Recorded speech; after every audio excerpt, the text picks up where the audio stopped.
Pagsampa mo ng 22, sasampalin ka ng buhay na akala mo dati chill lang. Malalaman mo na yung mga salitang hindi pinupulot ang pera, na dati ay naririnig mo lang sa mga magulang mo.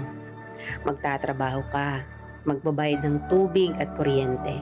Tapos trabaho, trabaho ulit, paulit-ulit.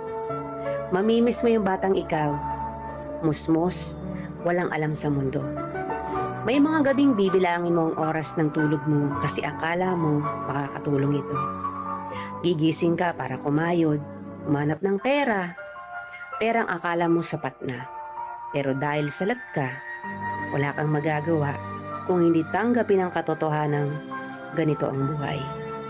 Katotohanang dahil malaki ka na, malaki na rin ang bigat na papasanin mo.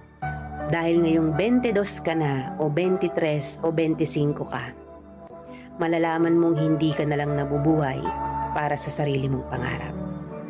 Real talk yan.